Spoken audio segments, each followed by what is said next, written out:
Hello students.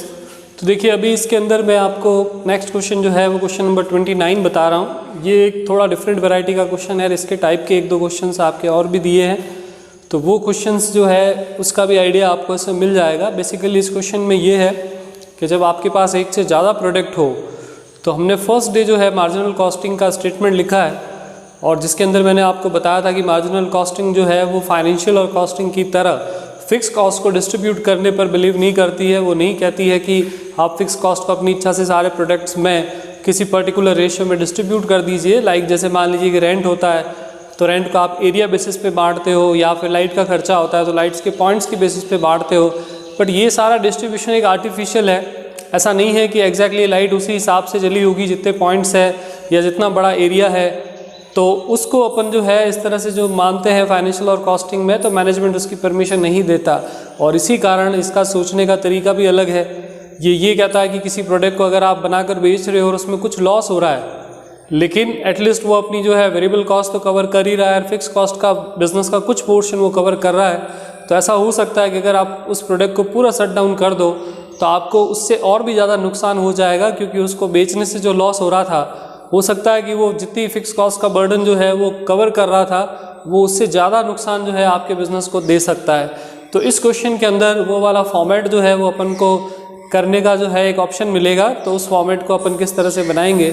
और इस type के 2-3 क्वेश्चन और भी है जहाँ पर एक से ज़्यादा प्रोडक्ट बनाकर बेचते हैं तो उसमें लॉस कितना हुआ, या अगर अपन किसी एक प्रोडक्ट की सेल्स से उस लॉस को रिकवर करना चाहते हैं तो वो कैसे करेंगे। तो वो सारे क्वेश्चन के जवाब आपको इस क्वेश्चन में नियरली मिल जाएंगे।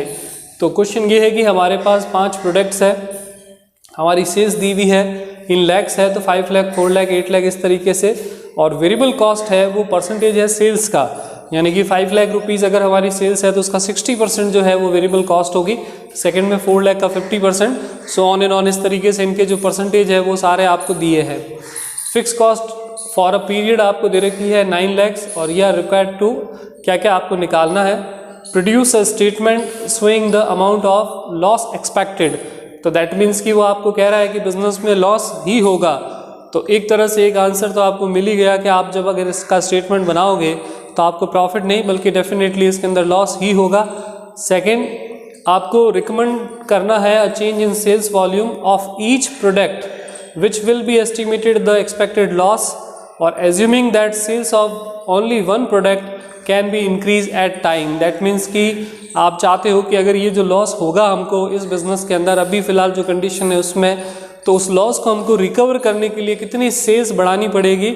लेकिन उसमें एक कंडीशन डाल दी इसने बोला कि मैं एक टाइम पर एक ही प्रोडक्ट की जो सेल्स है उसको बढ़ाना चाहता हूँ। तो अभी इसके अंदर पहला आपको जो वो स्टेटमेंट मैंने बताया था कि जब एक से ज़्यादा प्रोडक्ट हो तो आपको सेल्स सबकी सेपरेट लिखनी है, वेरिएबल कॉस्ट सबकी सेपरेट लिखनी है, लेकिन उसका जो प्रॉफिट लॉस होगा वो आपके इंडिविजुअल जो है वो कैलकुलेट ना होकर टोटल अमाउंट में कैलकुलेट होगा।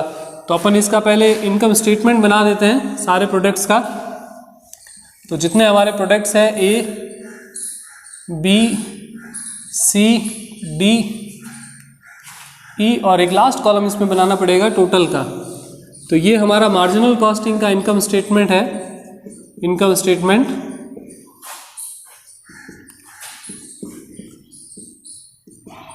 और लास्ट कॉलम आपका इसमें हो जाएगा टोटल, ये पर्टिकुलर का कॉलम हमारा।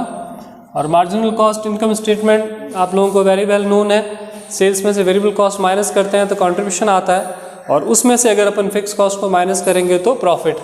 तो सबसे पहले अपन लिखेंगे सेल्स, इसकी है 5 लाख, इसकी है 4 लाख, देन 8, 3 एंड 6, और लास्ट टोटल का कॉलम है जिसकी टोटल अपन एक साथ में लगा लेंगे। फिर वेरिएबल कॉस्ट, और वेरिएबल कॉस्ट के परसेंटेज आपको दिए हैं जिसको मैं यहाँ पे सीधा कैलकुलेट करके आपको लिखता हूँ कि जैसे कि अंदर फर्स्ट के अंदर ये कह रहा है कि 5 लाख रुपीज़ की सेल्स है और उसकी जो वेरिएबल कॉस्ट है उसका परसेंट कितना है 60, सेकंड में 4 लाख का कितना है 50। तो ये सारे परसेंटेज मैं यूज़ करते हुए इसको सॉल्व करूँगा।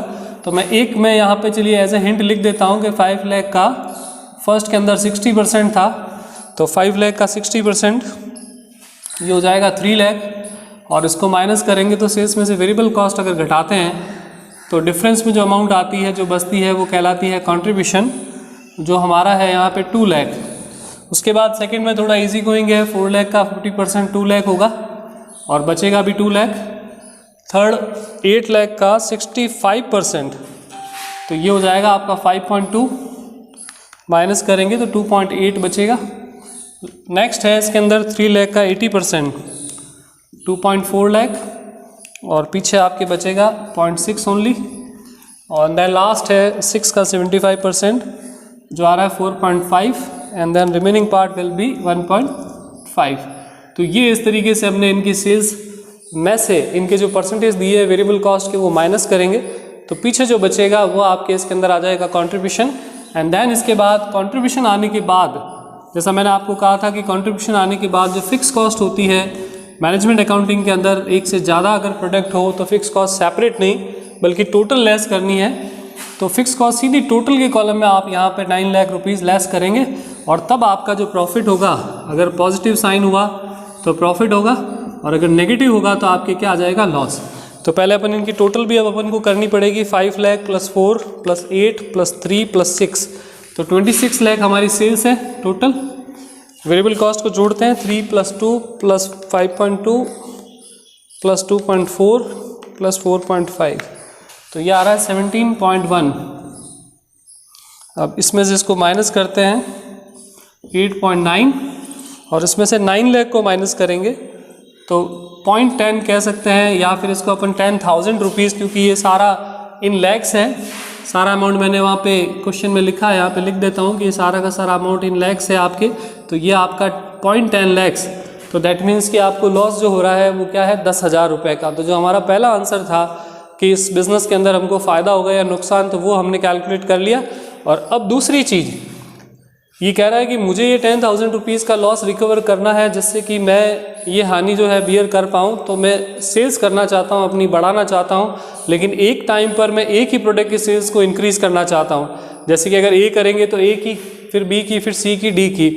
अगर वो कंबाइंडली चाहता कि मैं सारे प्रोडक्ट की सेल्स मिला के बढ़ाना चाहता हूँ तो क्वेश्चन अलग तरह से डील करता, लेकिन इंडिविजुअली अगर सेल्स को जो है बढ़ानी है तो उसका मैंने आपको आइडिया ज़रूर बता रखा है कि अगर किसी भी चीज़ के लिए अगर आपको सेल्स करनी है तो आपका एक ही पैटर्न है, आप ऊपर उस अमाउंट को लिखिए जिसके लिए आप सेल्स करना चाहते हैं और अपॉन में जो है वो पीवी रेशियो लिखकर और उसको जो है यूज़ करें।